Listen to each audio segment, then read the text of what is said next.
Welcome to Ray-ality TV. I'm Raymond Bakari. Today I'm joined by two Republicans who are seeking office on the November ballot this year. The first of the two candidates is Marie Hopkins, who is the Republican candidate for Rhode Island State House District 21, and David Stone, who is the Republican candidate for State House District 22.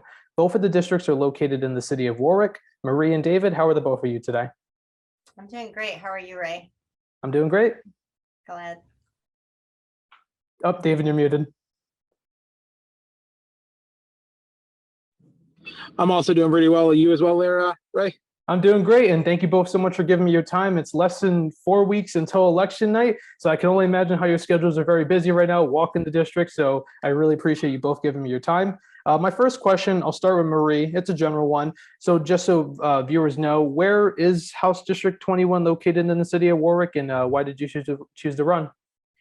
House 21 contains Conimicut, Hoxie, Pilgrim Park. It runs along Warwick Avenue from Church Avenue all the way up towards Post Road. It runs down to Conimicut Point and up Airport Road towards the airport. Sort of forms a plus. It's the center of Warwick. Asking me why I chose to run, I could give you a million reasons. There are so many things that inspired me and so many things that motivated me. The top reasons are my children. I'm really concerned about the direction of the state and the future and the economy, the affordability. I have parents who are older who are threatening to leave. I have children who are older who are threatening to leave. And this is home. So I think economics and the future of the state is a big driver. But there are many other reasons. I'm very much tired of a one-party system that doesn't represent the people's voice. And I would like to help carry the people's voice. David? So District 22 encompasses the right side of Church Ave, like Marie was saying that she also has part of Church Ave, and goes all the way up to Tidewater Drive and to Conimicut, half of Conimicut Point, comes back down and encompasses Bayside, Riverview, Kettle Corner, and also Warwick Neck, and Oakland Beach. The reason I chose to run for office is because I'm tired of the government overreach and tired of the government being in our pockets and in our business, and it should not be. The government's one and sole purpose is not to do that. They're basically to keep the peace and defend against enemies, foreign and domestic, just like the federal government is. And what they're doing now is with the overreaching and the taxes and everything else. I got sick and tired of being sick and tired. And I also noticed that people's voices in my district weren't being heard. And I want to be people's voice in the state house. And I know that I'll do whatever I can possible to be that voice. Let's talk some policy. So a big issue the Republican Party is prioritizing both nationally and here in our home state of Rhode Island is the issue of education. A large part of running the kind of campaigns you're both running is primarily knocking on doors and hearing where your neighbors feel about these said issues like education. Sticking with you, David, what are residents in House District 22 saying about education? From the over 3,000 houses I've already knocked on and talked to my constituents about this, I've had this pop up a few times. And they're concerned with the amount of schools in the city that are failing. And that goes to reading scores and mathematics and everything down the board. We have the single most highest payout per pupil. It's over $19,000 per pupil, and we're getting no return on our investment. Kids are coming out of school not knowing how to read, not knowing how to do basic simple math. That shouldn't be an issue. They should be learning that in school, which they're not. Now I do support school vouchers. The money should follow the child. And when that happens, it highlights the teachers that aren't doing their job and puts a bright light on them. And that should be corrected. I was homeschooled half of my K through 12 from 6th grade to 11th grade. And my parents had to pay out of pocket. I want to make sure that even if parents want to homeschool their children or put them in a school of their choice to get them out of failing schools, that should happen. We should be able to make that happen. So I 100% am behind school choice, and to help fix the schools in Warwick, that will definitely help us out. That'll definitely make our schools better. Marie? Oh, education is so important. When I'm talking to people on the doors, they kind of divide it into three categories. I actually ask, I say, what do you mean by education?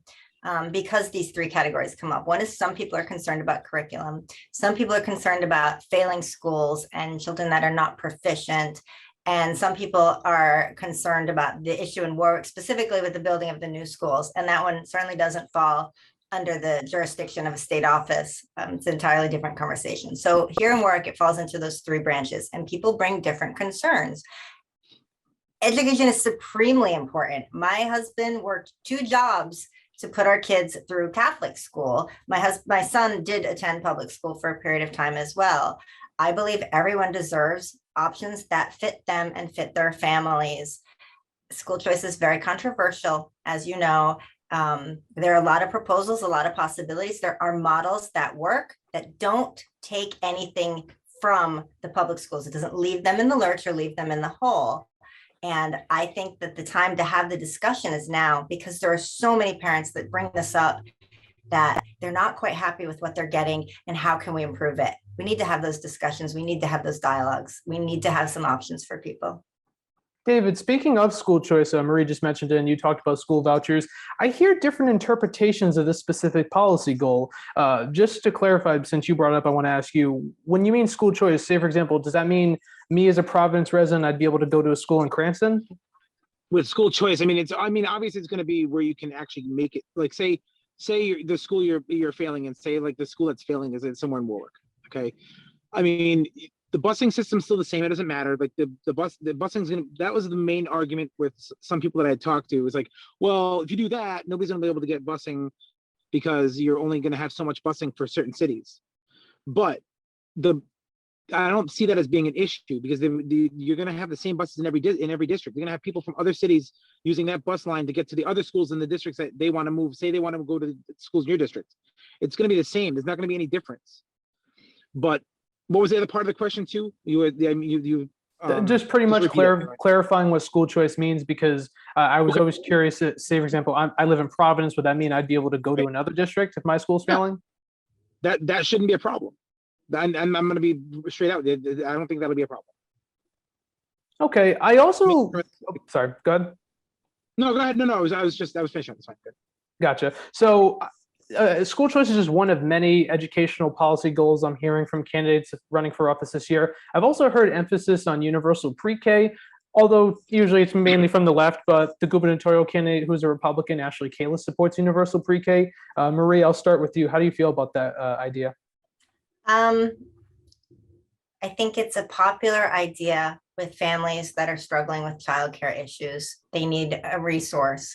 I think it's a very popular idea with people who see the children that are not doing well and recognize if we had early intervention, they could do better. It's an unpopular idea with people who are already burdened by a bloated state budget and city budgets and say, how can we add more to this? I can't pay, my pockets are empty. So this is actually a kind of hotly contested subject, right? It has not come up. 5,000 doors, 15 to 20% of them are home. I've not had a single person bring it up to me. So it may not be such an issue here in Warwick as it is in other parts of the state. And so I can't really say, like, if I were to rep Warwick, would this be something I would lead with? It's not really coming up as an issue here. Not right now. David, how's it going in House 22 in regard to that policy proposal? As she said, she hasn't heard anything from anybody. I haven't heard anything about the same subject. Nobody's brought it up. So I'm assuming from what I've talked to people, it's not in the forefront of their mind. They're not thinking about that. What they are thinking about is the failing schools within the city. That's the main topic from what I've talked to people. That's what they're telling me. Now to basically, if they would have fund that, if they would have just look at where and this is a little off topic, but it's kind of the same topic. The lottery doesn't go to schools anymore. Now, I think if they took that and moved that to go actually back to schools and fund schools, this wouldn't be an issue. When you say lottery, you're talking about the revenue from Rhode Island Lottery? Correct. Okay. It's no longer put towards schools anymore. I'm glad you brought up revenue because aside from education, the other most important E when it comes to issues facing our state is the economy. Um, as you all know, those watching and the two candidates I have in the Zoom call, inflation is hurting everybody right now. It's hurting me, it's hurting both of you, and 9 times out of 10, it's hurting the viewers watching this episode. And I'm assuming, without a doubt, this has been brought up at least once or twice, if not dozens of times at the doors. So we'll stick with you, David. What policies would you support to provide relief to Rhode Islanders facing these tough times? First off, let's start with our small business. Small businesses have been hurting forever. We're the second or third worst economy in the state to open a small business. Secondly, it's harder to open a business than it is to close it, and that should be the opposite. Thirdly, they're taxed and taxed until they really can't afford it. We have had so many small businesses close, even if after the last 2.5 years of this pandemic, we just can't handle it anymore. People in the city of Warwick just can't. The amount of taxes and permit fees and everything to open a business is absolutely absurd. So what I think we can do to alleviate that is to remove a good portion of those. That way, opening a business won't be so harmful, won't be so hurtful to their pockets. Because when you open a business, you have to have at least enough revenue to open for a good solid 3 to 6 months, so you see how you're doing. But when you don't have that money in your bank account, you can't really do much with it. Like, you're basically starting with less money than you'd want to. You're already getting taxed, left, right, and sideways.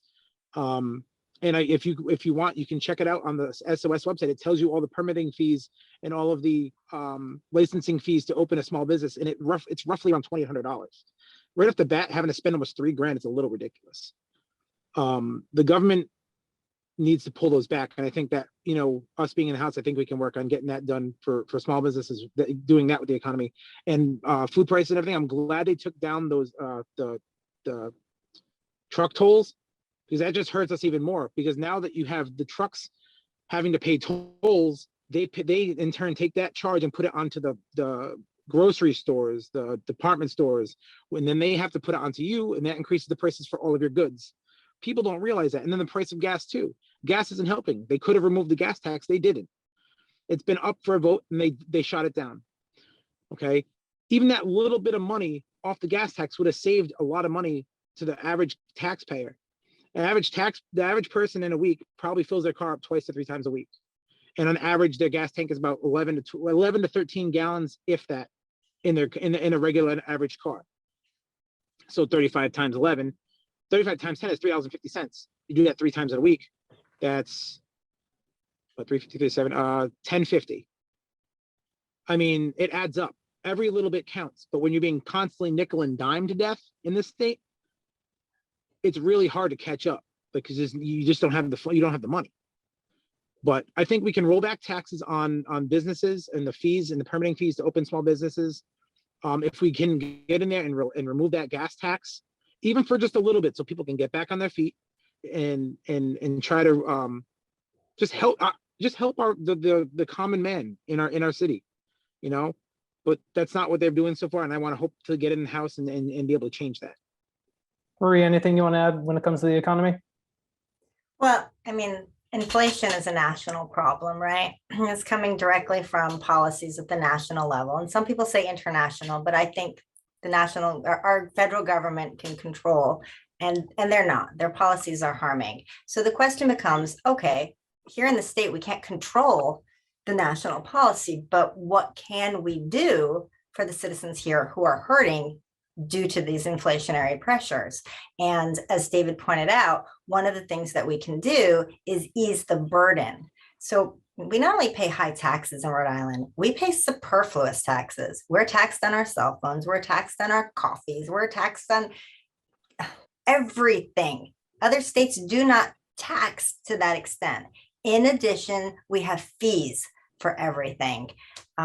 Some of that could be alleviated. If we had legislators who are willing to cut the budget, we could not have to go into, on your dollar, how much do you actually lose to the state of Rhode Island? A huge amount of money is lost.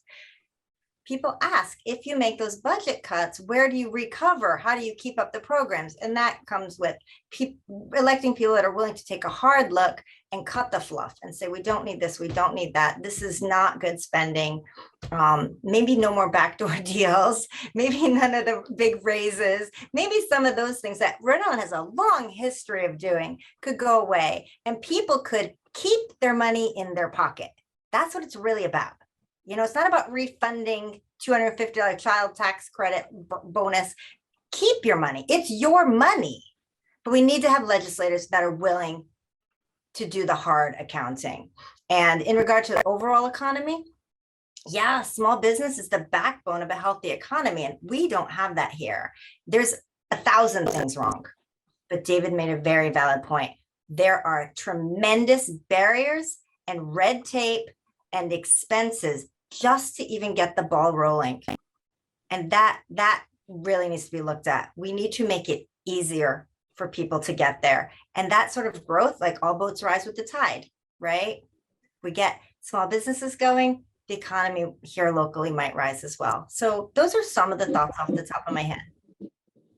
Maria, I noticed on your, sure, go ahead. I just want to chime into what you were saying before I forget. Yep, There's one other point that I want to make as well. We need to remove taxes on used items because the sales tax is only meant for new items. It's not meant for used items. That's one thing also I want to see removed as well, because it's not fair to people that sell like say you go into like a game shop and they're selling like used items, like you sell used cards or whatever else. It's only meant for new items, that sales tax.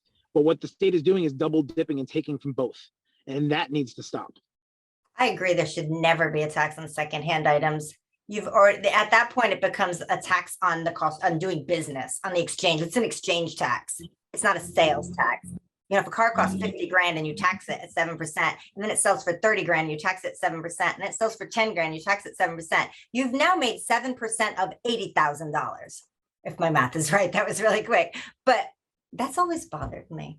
Why is no one looking at that?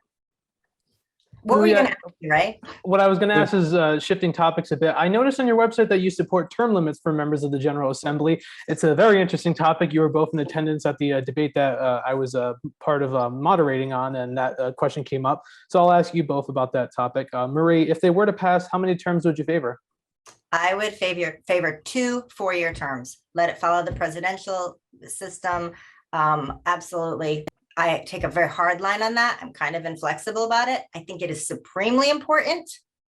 I will fight for it. I will introduce it. I will stand on it. I think everyone I've talked to that's running on the Republican and independent ticket feels the same way.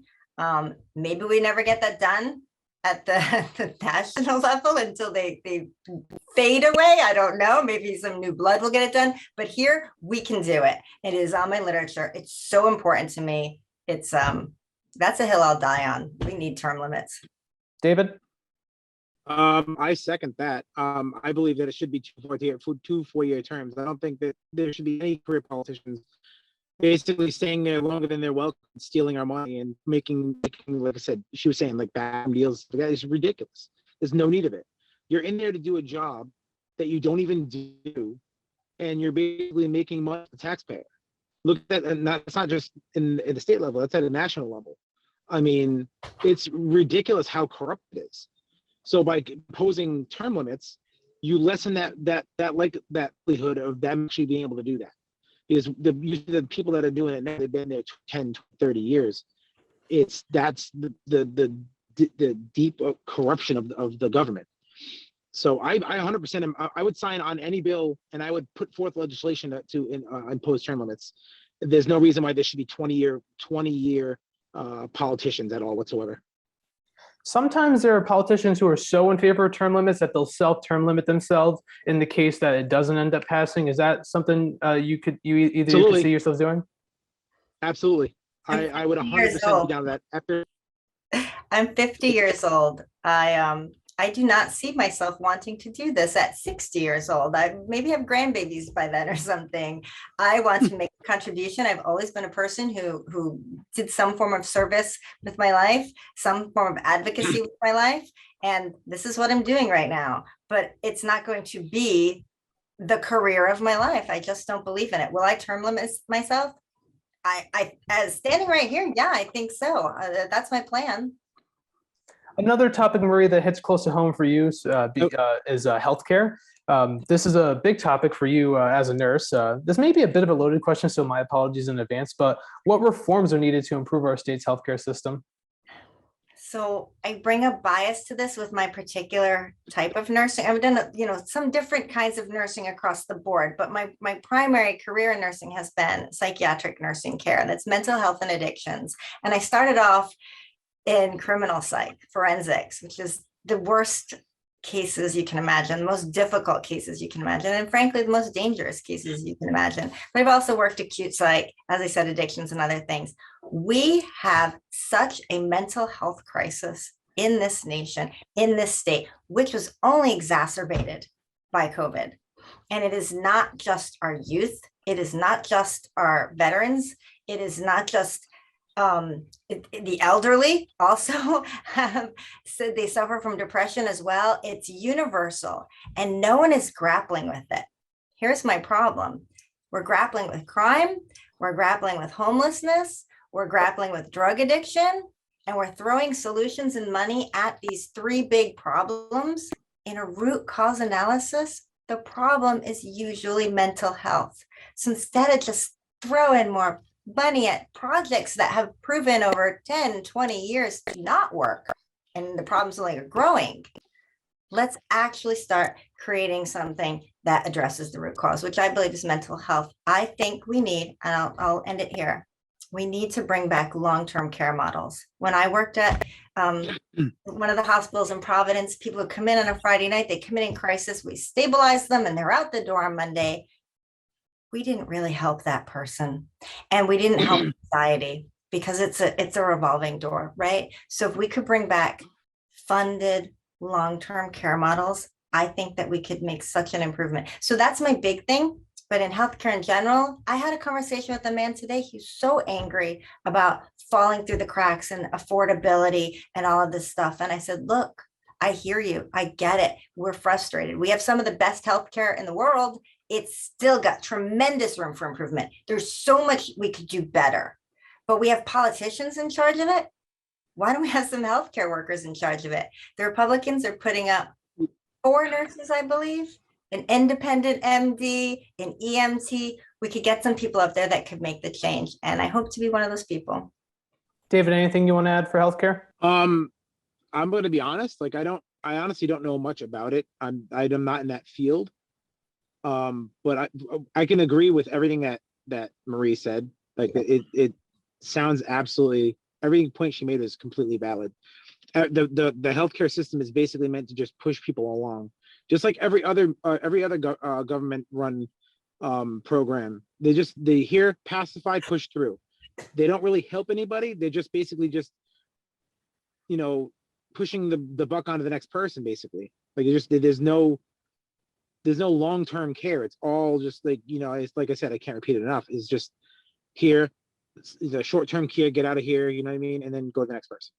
And that's really all I can say about it. But I do agree with everything that Marie has put forth on healthcare. Because like I said, I'm not a healthcare worker, and that's not in my wheelhouse. But even if I'm elected in there, I would take advice from people like her that know what the system is about and go look at research it myself. I am very fearful about the mergers that they tried to push through in Providence. I stand opposed to that. If this comes back around again, I will absolutely stand opposed to it, because it will increase costs, lower wages, less options to shop around. It's a bad deal for Rhode Island. And I know it's not present right now, but these things loom in the background, right? So absolutely an advocate for healthcare reform, and listen to people and carry that flag for them. What do we need to do? Let's get in there and actually do it. That add something on to when the merger was a bad idea. Well, having that merger basically creates a monopoly within the state, and then they can basically dictate whatever prices they want, and then it basically turns into a huge mess where, how much are we spending on healthcare? They basically dictate everything. Like we have this has nothing to do with healthcare, but like, say for instance, our energy department, like Rhode Island Energy, they're literally one of the very, is it like 1 or 2 companies, but they're the largest, and they basically dictate all the prices. Same thing would happen to healthcare. That's all I really wanted to add to it, because it was just on my mind and I had to say it before I forget. Sorry. No worries. One thing, Marie, actually, that opponents in the same party as your opponent will like to say is part of healthcare is the right to an abortion. This is leading to conversations around the goal to pass the EACA in the next budget. For the viewers watching, that is an acronym for the Equality and Abortion Coverage Act. This would, the Equality and Abortion Coverage Act, I just wanted to double check I had it right. This would allow state funding of abortions for those who use Medicaid and for those on the state employee health insurance plan. Marie, what's your stance on the calls to add this into next year's budget? It's an interesting question, and it's a really controversial question because people get afraid that they're going to have their rights stepped on. So we start with this. One, it's law in Rhode Island. It's the law. You have access to abortion. Two, Rhode Island is actually a very pro-life state. We're largely Catholic. Abortion is allowed, but a lot of people here don't support it. And here's the important point. When they've polled Rhode Islanders, people do not want to fund abortion. They don't want it. I don't know the number. It's like 67, 70 something percent are opposed. So if we're going to do the will of the people has already spoken and said, we don't want this. Additionally, it already went before the legislators and it was voted down or it didn't make it out of committee. I don't know the exacts, but it didn't pass. So what's interesting is Dan McKee is standing up here saying, I will do this. Dan, you don't have the power to do that. Are you going to do it by executive order? I mean, we know he's the king of executive orders, right? Like that's his MO, but he can't do that by executive order. And if he puts it in front of the legislators again, it's already been considered and they already said no. So you have to question, why is he bringing this up? And the motivation is simply to drive voters to the polls who want that, get them. And it's a not presidential year. And, there's off numbers with voting and he's going to get people who find this to be an important issue. He's going to bring them to the polls. But at the end of the day, it's a non-issue. It's actually not an issue.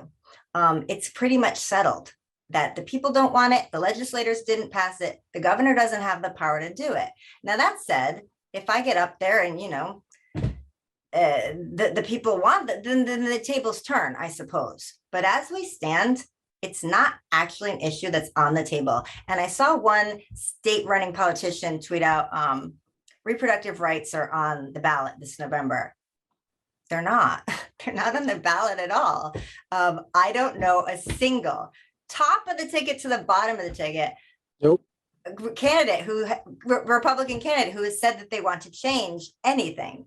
The ones who want to change it are Dan McKee's camp, and he doesn't have the power to do that. So I don't know. I think it's not quite the issue that it's being made to be in his commercials. And going back to talking to people on the doors, the only people that really bring it up to me are pro-lifers. It seems to be very, very, but they will bring it up. I'm not having a lot of pro-choice people bring it up as their number one. Like I ask people, so like, what's important to you? Tell me what matters to you. And I just feel like it's settled in Rhode Island. It's a settle. I get the Supreme Court did what they did, but here in Rhode Island, this debate is settled. We are where we are. And just to clarify, because after the overturning of Roe, there are states, mainly red states, that are having restrictive abortion laws actually now locked in because it's not protected federally. For example, Ohio has a 6-week ban, and in Kentucky it's banned completely unless it's a case of life endangerment. Say, for example, there's a bill to make abortion access more restrictive. To restrict abortion access. How would you vote on that? So abortion and right to life are two different things, and they kind of get confused in the same camp. If we had right to life bills, I would maybe vote one way, abortion bills differently, because as a nurse, by the way, right to life has to do with end of life care. Like, do we withhold food or whatnot? It gets kind of sticky. I know you didn't mention right to life, but I just know that these things get married. So as a nurse, as a medical professional, you bring this kind of unique perspective of what does it mean to have a right to life. Personally, I'm pro-life. I have 3 children. If my daughters were to fall pregnant, they would have babies and I'm good with that, right? But I also recognize that there's medical need. Sometimes there's a medical need for an abortion. Did you know that most abortions performed today are performed in the home? They're pharmaceutical abortions. That's a viable option. When Roe v. Wade was established, I think in 1972, I'm not sure. I think it was 1972, 71. There was no pharmaceutical option, right? So we maybe don't need quite the same access to surgical abortions. They are almost non-existent in Europe. I read that they're also there, more limited because of the pharmaceutical option. How would I vote on a bill? I think my answer is we're never going to see one. I'm going back to the fact that it's settled law here. I just don't think that it's going to be entertained. I'm a conservative running in a blue state. I recognize that. And I recognize that the people have spoken and the law is the law, and I'm going to uphold the law. That's all. Well, moving on to a non-political topic that's a lot less controversial, and it's my favorite. Can I make a point, Ray? Oh, yeah, sure. Go ahead. No worries. Sorry. In this district that I'm running, both candidates, Republican and Democrat, happen to be personally pro-life. And I just want to raise that point because I've had someone say, like, I could never vote for this Republican because they're pro-life, or pro-lifer say, I could never vote for that Democrat because they're pro-choice. And I just want to raise the point to your viewers, this is not actually a party line division. That's all. Okay, moving on to a very non-controversial topic. It's actually my favorite question to ask because it takes a step away from the political issues. And David, I'll start with you on this. We're known for a lot of things, and we're known for a lot of things in this great state. In your opinion, what do you think Rhode Island is best known for? Oh my goodness. Our beaches, coastline, Newport, the mansions in Newport, and coffee milk. Well, nobody really knows about it until you get here, but then once you do, it's like, oh, okay, and then it just spreads out everywhere. You can actually buy coffee milk anywhere in the country on Amazon. You can buy gallons of it. It's wild. I didn't realize you could, but holy crap, we can. But the beautiful coastlines. I mean, we have 400 miles of coastline, and during the summer, it's always full. Like the beaches are packed. So I would say probably our beaches, if anything. Marie? That's a really hard question. What it's best known for with people who live here and love it, you know, hot wieners and Dell's lemonade and all of these things, caw hogs, right? But what are we known for outside? That's a funny question. How often have you gone to somebody from out of state and they say, Rhode Island? Where's that? Or, hey, it's really cool. You live in New York, right? Or yes, every time. They think it's Long Island. I've even gotten this one. Oh my God, you live on an island? No. So what are we known for outside of the state? Probably the recreational bay. I mean, at least people, you know, recognize that we are a coastal state. Probably lobster. We're not Maine, but we have a fishing industry, right? Yeah, I think that's one of our biggest assets. Certainly our history, Newport and whatnot, going back. We used to be the jewelry capital. Did you know that? Yep. There was also a rubber factory in Providence, if I recall correctly. Yep. So I think I would have to say that we're most known for externally our beautiful coastline. I could never leave being an East Coast person. I love the ocean. I'm attached to it. And I'm very proud to be a Rhode Islander. I really am. Oh, I have another answer too. We're becoming a leading culinary state because a lot of, I guess, quality chefs come out of New York and Boston, and Johnson & Wales is an amazing culinary school, and they can't afford to really start up in New York and Boston. Like and not that we're business friendly here, we need to work on that, but that there's more opportunity here. So our food, oh my goodness, is apparently getting quite a reputation nationwide. People come here to eat, so that's a good thing.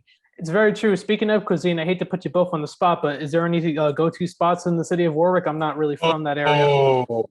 No. No, all right. I tried Warwick. Favorites.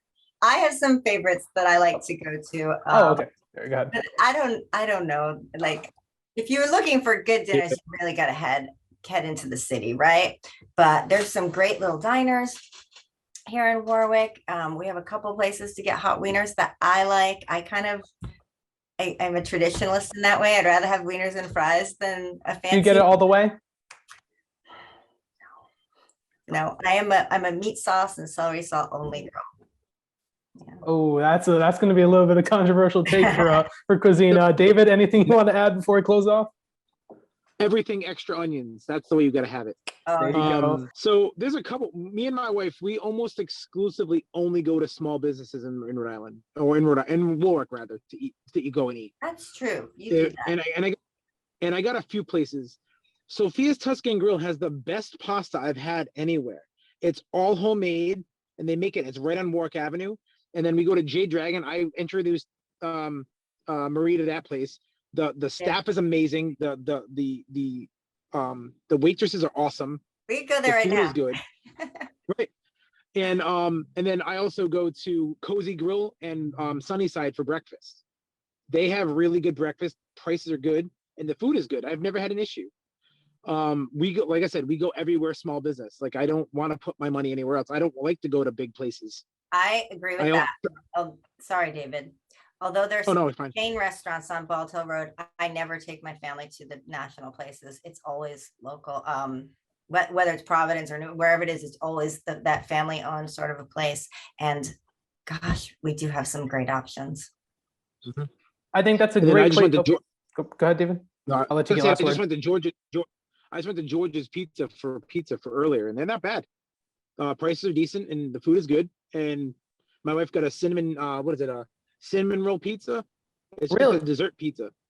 Okay. Yeah, and she said it was really good. It was really, yeah. She posted it on Facebook. It literally in like a day or two, it got like 80 likes, and so they were like starting to sell them off the shelf because they like just talking them up. But no, they're really good. I can't complain. I'm glad to hear. You know what? I think a good follow-up, if I ever have you both back on, I think we got to start doing a tour of these Warwick restaurants, especially if you both get elected. Touring the business scene with the reps representing the area would sound like a very promising episode for a follow-up. Marie, David, I want to thank you so much for both giving me your time. I really appreciate it, especially knowing that you both have busy schedules as we're heading into that final stretch on going into election night.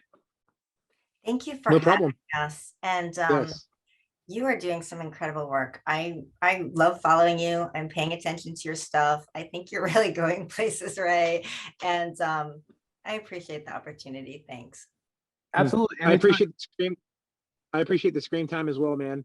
And what you're doing is really good for everybody. Let people know who's out there, that they have more than one option, and giving people an equal voice in the media is great. I think you need to do more of this.